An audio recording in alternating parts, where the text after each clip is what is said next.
Good evening, ladies and gentlemen. Welcome to another edition of Straight Talk with Kareem Bowen.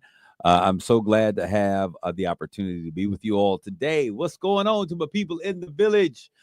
We outside on today. This weather is absolutely amazing, but we got to start this thing off the right way. If you're watching via social media, you're learning that there's somebody else over there peekaboo in the stream with me. That is my brother from another mother, Hurley, quote unquote, TJ Coleman the third. Welcome to Straight Talk, Hurley. How you doing, sir? Man, I'm good to be here, man. I'm glad to be here. Thank you for Man, having me on the it's show. I am glad to have you here, Hurley. Yes, sir. Hurley and I didn't realize how much I liked you. I thought I liked your dad. But I think, Bishop, I'm sorry, I got a new best friend. He's my new bestie. We've had an opportunity to connect and really get to know each other over the past couple of years. And so I think it's exciting to be able to have you here. And the reason that you're here today, for those of you who are listening via social media, those who are listening on our FM dial at 107.1 FM, I have him here because I heard my brother giving a passionate plea and sharing some information as it relates to what is happening with the budgeting as we begin to look at balancing or coming up with a budget that will be passed. We know that we haven't had one in some time because the Republicans that were in office decided to not vote on the budget that Biden put forth so that Trump could have the opportunity to put together a budget of his own liking.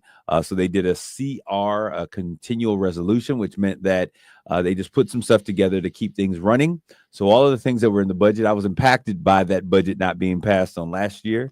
So now there is a new administration in, and just beyond 100 days of that administration, we're going to talk about the impact of what has happened, what is looming, and this new skinny budget that they're purporting to put forth. That number 47 has come up with. But before we do that, we gotta first pay tribute to all of those women out there, those mothers. Our first heartbeat, our first love. We're their heartbeat, but they're our first love. Someone said, TJ, that every man wants a woman like his mother. And so we want to say Happy Mother's Day to all of you mothers that are out there. I'm gonna give you your chance. This is my shot. To my mother, Geraldine, aka Sparkle Walker Bowen. Many of you may know the Bowen name, but she is my mom, and I certainly appreciate her. Growing up, she was absolutely amazing. My mother and I we had a very interesting relationship. It was us, she and I against the world. That was my ride or die. And I certainly thank you, Mom, for all that you have done. All that you have been an inspiration. You have been, as Bette Midler would say, the wind beneath my wings. So we thank you. We appreciate you. Both me and my brother. I think I can speak on behalf of my younger brother for just all of the sacrifices that you made so that we would have opportunities to soar. Many times you've given up your dreams and your shot to make sure that you would make a pathway and a runway for us to be able to have a shot. So I thank you for everything that you've done, everything that you are, and what you are to me is you are so beautiful. I'm not going to sing today, but I just want to say Happy Mother's Day to you. We celebrate you today. And so I'm going to give my brother, go ahead, TJ, give a shout out to Mom and wifey and all of those good things on this Mother's Day. All right, so I'm gonna start with Mom. I'm gonna love you, Mom. Happy Mother's Day to you. I am because of you. All the nights you just try to pray over me so I can make it, and I'm honored that we are able to honor you. And to my baby mama for raising our children, I love you, Tan. You are a credible mother. You are a great mom. You are just the difference maker in the kids. The kids are amazing because of you. and every investment that you put into them, every sacrifice that you've made has been because of them. And they are your pride and joy. You are the mama bear, and you do not play about yours. But I honor you and I appreciate you, and you hope you are having a fantastic Mother's Day. Happy birthday, sister, from this mister right here, right? She also celebrated a birthday recently. She did. Happy birthday. She did. What number was it? That was number. Oh, I don't know. I don't know if I should tell her. Well, she put it all over. She social did. media. 45. So 45. Happy birthday, ladies. 45. Amen. So you wear it well, though, so that's always good. Yep. So we are here today, and I hope that you're tuning in, and whether you're, as I said before, on our FM dial or you're tuning in to kisswtlz.com. When you go to the main page, you can push listen now and you can hear this current show. But on there, you can also find previous shows because they're creating podcasts of these shows so that you can go back and listen to one of those that you have missed and catch it up in its entirety. Or you can catch us across any of these social media platforms. We are really on every platform from here to Instagram to all of these other places. So tune in, like Shag Tear, like Shag Tear. Don't shag, but share. Like, share, and tag this conversation with others that are out there. And we're thank you for listening in while you're celebrating your mother. Hopefully, by the time that you hear this show, it will be about 6 o'clock in the evening, and your mom has already felt special. If you're really doing your job, you've done so 364 days before this. But today is just extra special. But before we get into our conversation on today, I want to talk with my brother Hurley just about, we have a new pope, and you and I both come from the largest African-American Pentecostal denomination in the world, which is the Church of God in Christ, born and raised. He a little bit more Kojic than I am, unapologetically. So we understand the system of bishops and the hierarchy of how people are and the process by which we get leadership. Have you been able to watch any of what has been taking place with the demise of our previous pope and this period of time in between and now the selection of this new pope? Have you been able to see any of that, take any of that in? I did, actually. So what were your thoughts? Because come on, y'all know we ain't some of this stuff. I was like, this was straight out of the book of Game of Thrones or something. I've never seen anything that looked like it. So in order for me to understand it, like, I had to go back and watch the movie. So I went back and watched Conclave. Are you serious? I went back. It's on Amazon, and I went back and watched Amazon Prime, and I watched Conclave. And when I watched Conclave, and I understood the process of what it was going to take to elect the new pope, I was like, wow, this is so fascinating.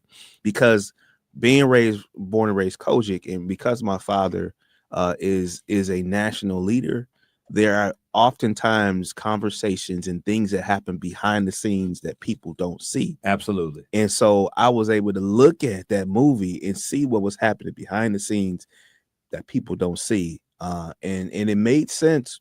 It's fascinating because I do like church polity. And that's one of my things. I do enjoy the church polity side of it. And so I do you really? I do. Oh, I hate it. I do. But go ahead. I'm wired like that. I don't know why. But it was fascinating to see. And I was more so fascinated that 133 cardinals from all over the world voted for that was interesting. An American to be the Pope. So that's a great conversation I think that we should have, because we see something that is literally very historic. We have lived and have seen the changing of the guard as it relates to the papacy, but never have we seen an American be selected as the leader of the Catholic Church, which is quite interesting, because when I was listening to all of the historians in this process, when they were sending up the plume of smoke, if it was black smoke, they didn't have a pope. If it was white smoke, then a pope has been selected. And they were asking the question, hey, there is a Chicago pope that has been talked about. And they're like, we don't think that the world is ready for that kind of movement to have an American at this time, especially with number 47 in the White House doing what he is doing to really, push the boundaries of relationships globally. Mm-hmm. So I too was quite surprised Were you? Yes. when the American was selected to be the head of the Catholic Church. This is a phenomenal moment in terms of how we see things. But I want to ask this question because I think there's some dynamism to this. Um, when you look at what number 45, 47 did with the image, did you see the TikTok image or Instagram image? What were your thoughts about that? My first thought was, what else are you going to do to disrespect people? What other things are you going to do to disrespect people at a time where people are mourning? If you're Catholic, then you're mourning the leader. And you know that the conclave is coming, but there's a mourning period. But to do it in the middle of that mourning period, and to then act like it was a joke, like and that you didn't do it, but somebody else did it. I'm like, on your account. On your account. I'm like, come on. I was offended for them. And I was, and so I thought that would be one of the things that would solidify that there would not be an American Pope. Like, hey, me too. The climate is not correct. And there is a fear that I have. I shouldn't say a fear. There's a concern that exists for me having an American Pope with a president who has been able to stir up a very nasty side to what I would call white evangelicals and this white Christian nationalism thing that is taking place to run our government. The fact that one of the leaders of one of the major denominations, billions of individuals, 1 billion individuals following, also happens to be American. Right. Is there anything in there that gives you pause as it relates to these things happening in sync with this new administration, with this new push for Christian nationalism, which is, in other terms, it boils down to white supremacy. Yeah. Is there anything that gives you pause in that conversation? I think it if it does anything, it encourages me that the Cardinals that selected him see something beyond what America is presenting. I thank you for allowing a different perspective. And I'm praying. I mean, I'm really hopefully praying that this man, who is a Chicago native, who has spent so many years in the country at our American schools, at our American college like Villanova, but has spent more time around the world globally, and has built a global resume and respect and rapport with people on every level and Cardinals on every level, that he will help to at least unify and bring some things to a standard that it should be, that will represent our country well and represent the world well for that. When I think about the issues that America has with race, one of the things I think is necessary is that we have a very limited perspective, and we see America in the moment, but we don't. It's a very young nation, but we don't have a global perspective because everything is centered around. It is American centric, and we are at the center of our own universe, right? And so I do enjoy the perspectives that we have and how it changes us when we are able to build a global perspective and see things differently. Right. So thank you for providing a different perspective, because I'll go right in. But we're going to talk about what's really important today, and I want to get into this conversation because you, as the director, as the executive director, the CEO of CAC, Community Action Center here in Saginaw, you are now being challenged in some very interesting ways on how do you continue to do the work that you're doing with the threat that every organization that receives federal funding is now experiencing under the duress of this current administration. Yeah. Let's talk about that. Well, I am I'm alarmed at where we are. The temperature of our country has alarmed me to really start thinking about what's happened to us. We, as a leader of an organization that provides services for people who need them the most, who many times we are their last hope. We are their only hope. We are the referral from agencies who don't have it. We are the hope and the gesture that if I can get this help, maybe I can survive or maybe we can get through. We are that for the county of Saginaw with help of other organizations.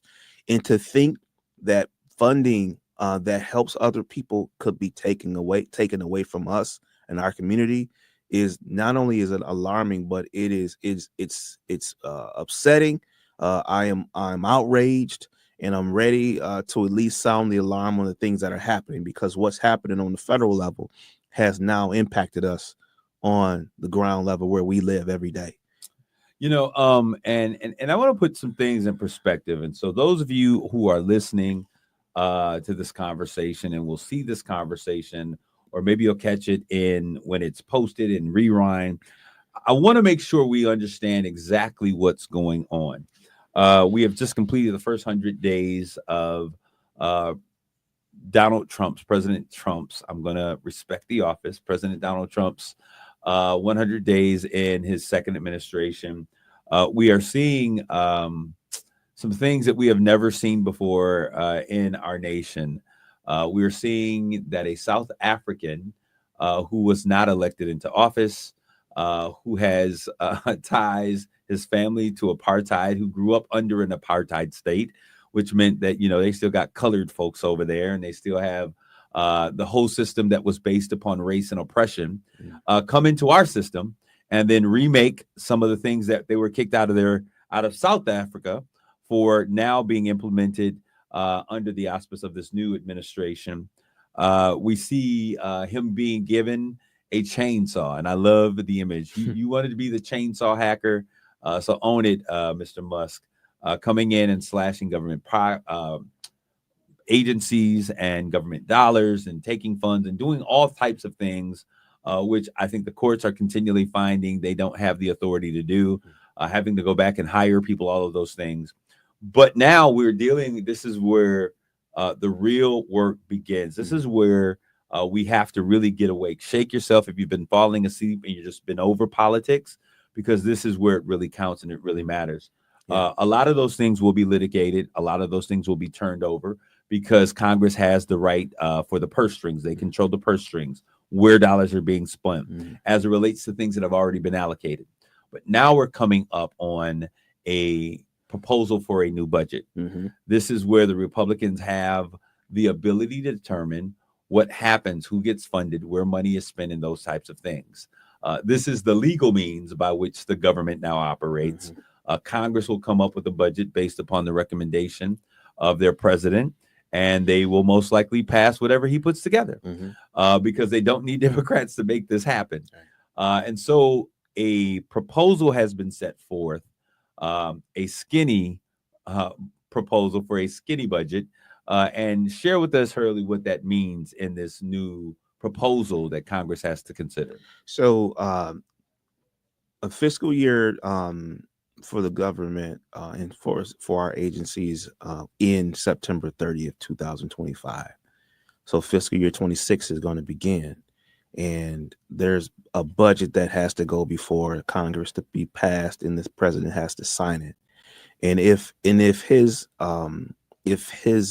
legislative power is going to be that he wants to have a skinny, robust budget that has taken human services and other things that they consider waste and abuse out of that budget and replace it with other things that he thinks is going to be meaningful or is going to help enhance whatever it is that he wants to do, it's going to eliminate the very things that we used to have, and they will be no more.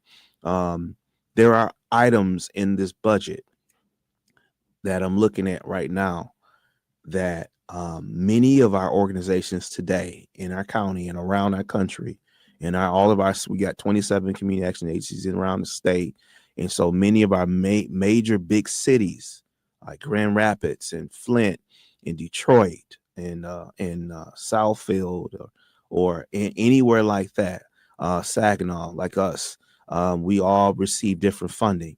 And there are large chunks of money that have been taken out of the budget. They've already been eliminated or suggested for elimination. And so things like in the HUD funding, like state rental assistance block grants, assistance for housing for elderly, housing for persons with disability. We're seeing those dollars in the HUD and those HUD funding being eliminated and slashed out. Community development block grant dollars. We talking about CSBG. That's where community action lives. Community action agencies receive funding from the federal government, and those fundings are at risk. We see USDA dollars. We're talking about farmers' dollars being taken away. We're talking about rural development. So if you're riding around right now and you live in Spalding or you live in Byrd, or you happen to be driving through Chesaning or through any of our areas, rural development dollars where those live, those dollars are on the chopping block too. There are multiple places on this budget that if they take the money out and they leave it out, then when it comes time for the budget for the new fiscal year to start, there won't be money there for organizations to draw from, and they would have to shut their doors. They would have to pivot, and those emergency assistance dollars and those special fundings that have been put in place will not be there for the people. So this is a catastrophic moment that is on the horizon. Should we not do something to make changes to the current situation? I want to say this before we take our first commercial break. This has been an ongoing process. We have had these conversations. There have been alarms going off throughout the community. People were saying that Democrats were fear-mongering. I don't consider myself a Democrat. I'm more of an independent. I have leaned in terms of my voting record with the Democratic Party. I was wholly voting with the Democratic Party on this last election because I said that we were fighting for the fabric and the democracy of this great nation. We're going to take a quick commercial break because we're going to see what happens when we don't take those warnings seriously, and we have to deal with the what comes out of it. We're going to take a quick commercial break. We'll be back with more of Straight Talk.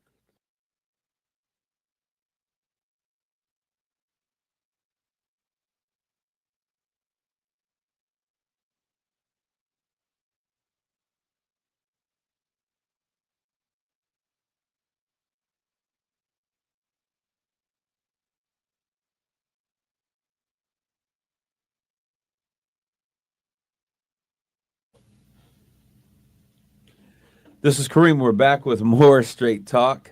I'm here with Hurley Coleman, Executive Director, CEO of CAC, Saginaw CAC, Saginaw Community Action Center. And we've been talking about the impact that some of the actions that have been happening on a federal level are making on Main Street. So our conversation is today the decisions made on Wall Street and Pennsylvania Ave, how they impact what's happening on Main Street, aka what's happening in the hood. So let's have this conversation. So we've been talking with Hurley, and as we talked about this, Hurley, you talked about in a very professional capacity what has been proposed in terms of this very slim budget that the president is proposing. What is on the chopping block for those organizations that receive funding? Let's talk about the organizations in the Saginaw community that are a part of our village. Which ones would be impacted by if this proposal that he has given actually becomes a part of what Congress approves? All right, I'll start with my senior citizens. To my senior citizens who go to BV and go to different sites to pick up your boxes monthly. When we talk about boxes, what are we talking about? Commodity Supplemental Food Program. This is CSFP. Those boxes that come when you go to the BV Center and you get those boxes. We have providers that provide those boxes. Other organizations, there are third-party organizations that have those CSFP dollars. We have the TFAP dollars, so those are not in this budget to be cut. And in the same department, the CSFP dollars are. And they were established to help low-income seniors who are over 60 meet their nutritional needs. Well, if this budget passes, CSFP boxes will cease to exist. and they're going to they're going to repackage it into another concept called Make America Healthy Again boxes. We don't know what that looks like, but they're talking about a complete slash of that program. That's just our senior citizens. Now let's go to organizations like Salvation Army. Let's go to organizations like United Way, CAC. Let's talk about let's go with Partnership Network if they're getting it. Any of our organizations. Let's talk about Mustard Seed or Underground Railroad or RCO or our shelters that receive money for our homeless population.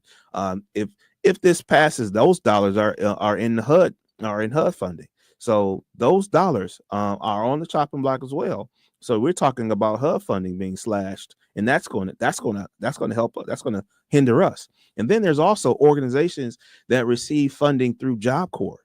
Job Corps is a program that is in place, and those Job Corps dollars are going to be gone too, because that's in this budget to be AmeriCorps, Job Corps, AmeriCorps, Job Corps. They're in the budget to be taken out. So we're talking about that. You talk about fair housing grants. So if there's fair housing grants that focus on inequities in rentals, inequities in mortgages, and that some of those live in the legal services of Eastern Michigan. So fair housing grants, there can be opportunities for fair housing to be gone. So whereas you can go to legal services and say, hey, I feel like I've been discriminated against and I need some help. And legal services will send out a secret person to go out, a secret Santa or a secret shopper to go out and try to do a rent to investigate. Well, those dollars may be gone too. So then we could have more disadvantaged, disenfranchised, and people who have been taken advantage of because those fair housing grants are gone too. You know, what's interesting, and I'm glad you brought that out, the fair housing, or all of the agencies that put controls, those agencies that make sure that equity is found in the system, that keeps different organizations or systems, administrations honest. Many of those watchdog positions and things have been slashed by this administration. And I don't think that people understand that when you start slashing attorney generals and those individuals who keep the government honest, right. that then creates an atmosphere for people to do what they want to do. And what most of us don't understand, and I need y'all to understand why we cannot fall asleep at the wheel during this entire process.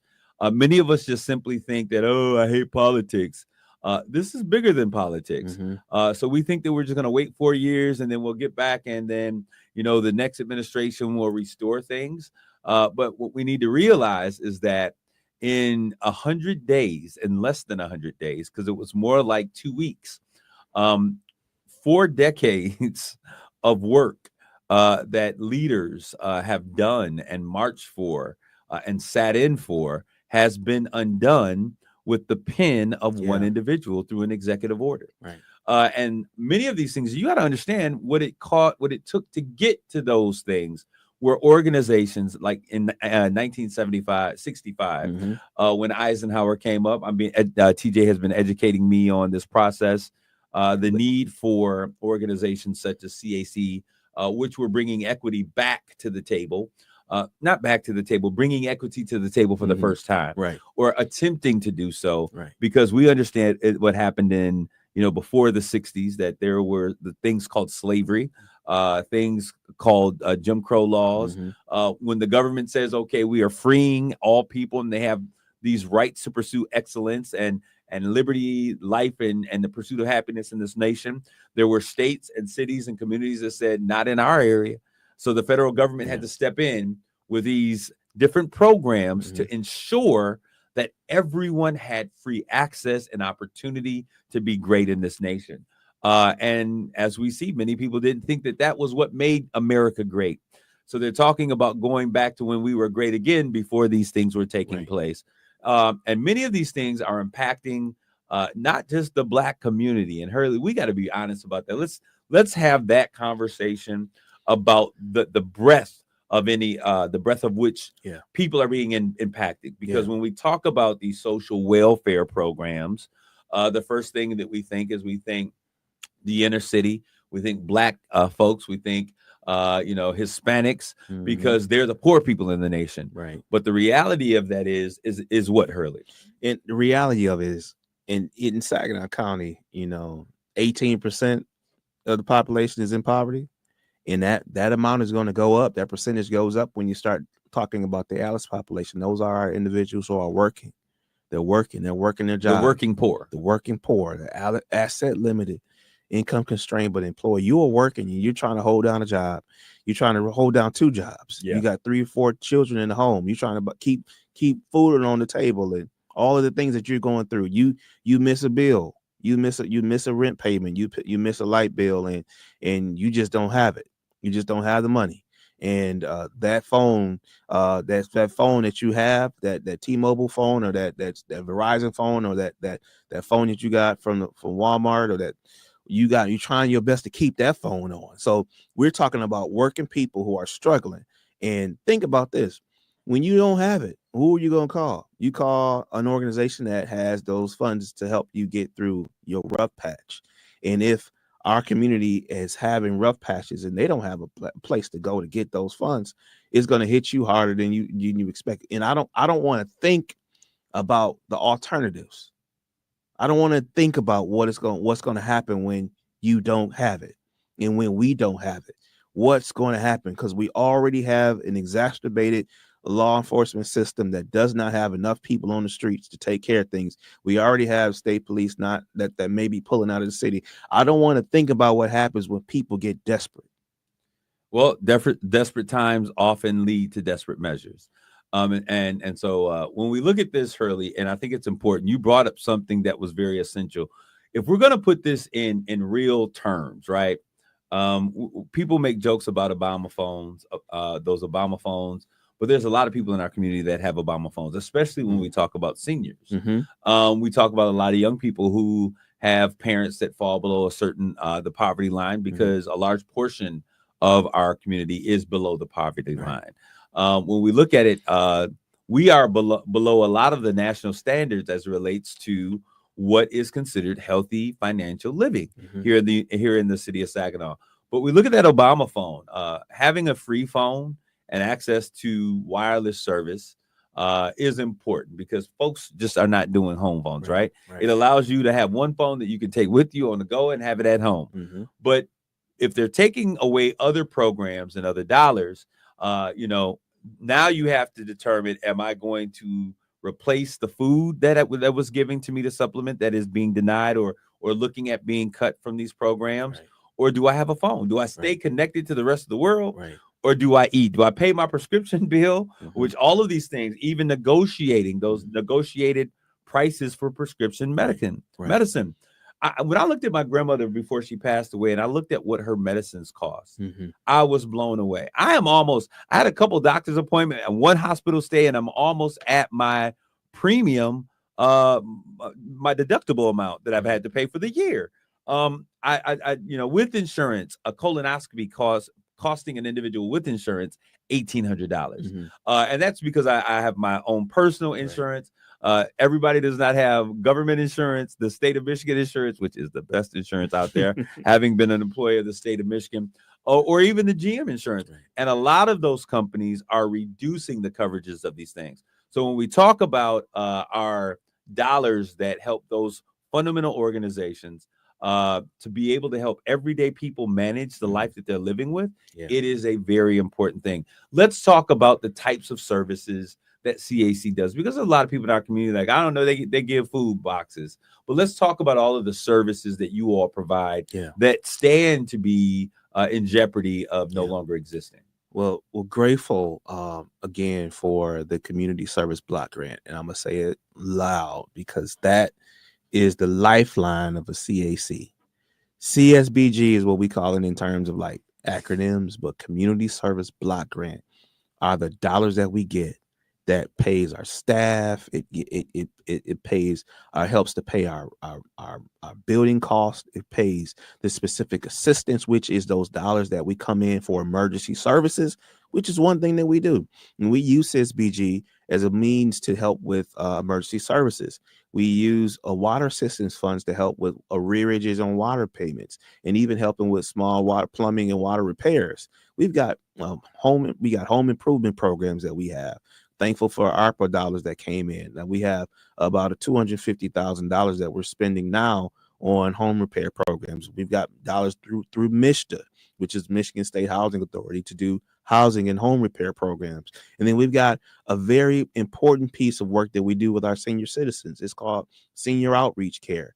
And we have outreach care workers that reach out to our seniors and make sure that they're good, that make sure that they can get connected to the services that they need, that they are not alone. And sometimes some of our seniors don't have anybody to turn to, and they don't have any family to help them out. So our senior citizen care team are like extended family members that they'll reach out to our seniors. So we got classes, aerobic classes, computer classes, urban gardens out there, community gardens that we plant. People can come and pick fruit and fresh produce in the summertime, and we try to run youth programs. And we are a community hub in the city of Saginaw and for the county. We are a community hub, and many organizations attach themselves to us. We are conduits for small grants. We're conduits for fiduciaries for smaller grants. We are the tie. We are the tie that knots things together in our community. And many things don't happen without us knowing about it, or about us somehow putting ourselves in it with any of our workers or any of our programs. Okay, now, I want to say this. Y'all know this is Straight Talk, where we give it to you straight, no chaser, no filter. And not only that, but hear me out, y'all. And I'm talking to all of our village members, those who are part of the village. You know what I mean by that. When I look at what's been taking place, Hurley, over the past couple of years, there have already been shortfallings that you all have experienced. And because there have been people who are not in the village who see that things such as affordable housing, and I hope y'all can understand what I'm getting ready to say to you. The buzzword is affordable housing. You hear it all the time. We need affordable housing. We need affordable housing. We need affordable housing. And what that means is that there has to be, because we're not creating any more housing.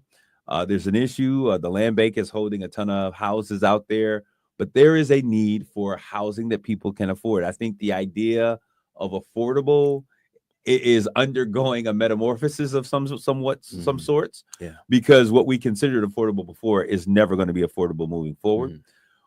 But there are other agencies or people that were in other entities that have had the ability to help the community, the Black community, the Hispanic community, for a very long time, especially when you're working with organizations that may manage around, let's say, $6 billion. But then you get a God conscious when you hear terms like affordable housing, because you know that means that there's going to be huge dollars coming into the community. And so they create an organization that is in direct alignment with the services that you provide, and other smaller organizations such as 1 Week, 1 Street. They come in, look under the hood, and then they come after the dollars that you have. And then we as a community have to be aware and stop trying to be at everybody's table, and to realize that we have to begin to put fail safes around our community, because folks are coming for what you are already doing. And I don't have to say any names. I've already talked about it. But when you tell me 2 weeks before that, why do we have to do anything or give the Black community anything? And then you come into certain churches in our community and say that God has put upon your heart for you to help those communities. You've already been under attack. Now we see those same individuals and their president that they voted in. And I'll be clear about that. Now coming in a different form. It's through legislation. And they're doing this skinny budget, which has the ability to impact all of the agencies that you've talked about. Thinking that this is another way for them to remove the efforts or to scrub the government away from DE&I. And let's be very clear, that means Black folk. When I hear DE&I, I'm talking about Black folk, because in essence, that has been the target. But the actuality of it is, Sarah, Laura, Mary, Karen, you all should be equally as mad because you have been the benefactors of both affirmative action and DEI. Not my words, but that's what the data says. But when we look at this, Hurley, and we look at how this impacts our community, what are the things that you see are necessary for our community to do to make sure that you don't lose this funding that's so vital for our people?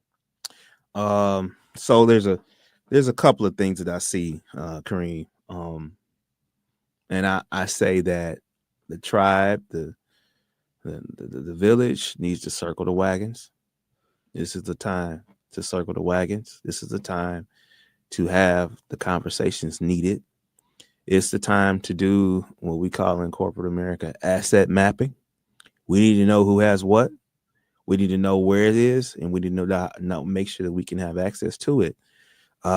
We need to be talking about our issues loud and very loud to the people that can make change, and that's talking truth to power.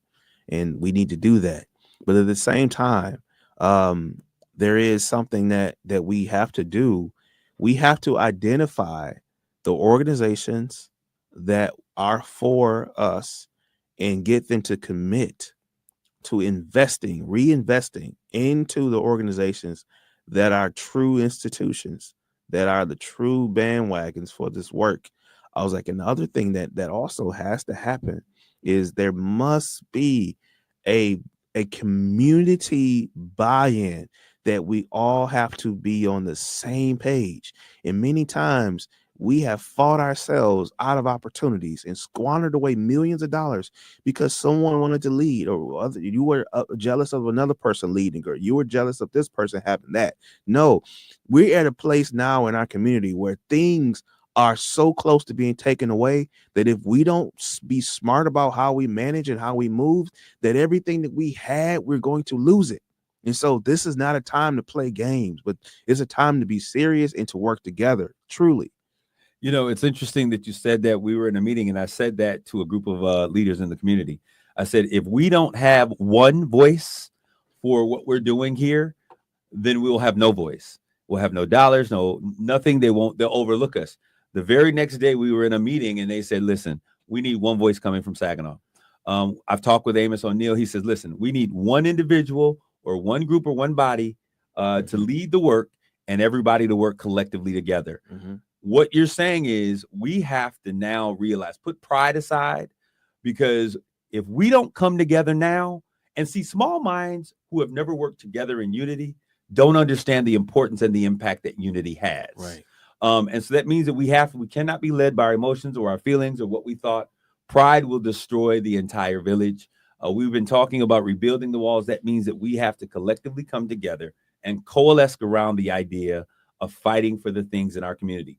You're talking about getting around the barrel, getting around the cart. In the Cowboy and Indian movies back in the day, whenever there was an attack coming in, they were going through with the wagons. Mm-hmm. They would put the people with the guns around the wagon to make sure that they protected it. Mm-hmm. How can they, and when I say they, I'm talking about the village, how can we support you in making sure that this skinny budget that impacts RCO and CAC and all of these other individuals that find their funding in these federal dollars, that this doesn't happen? What can we do as a community to support? I know that there are people listening to me right now that have a family member who has had the services of any of our social service organizations.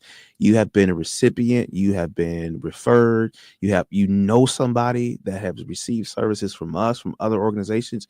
I need you to go to our Facebook page and find the latest blog post that I just put up, and it's going to have a letter that you can send out. It's going to have a calling card that you can send out.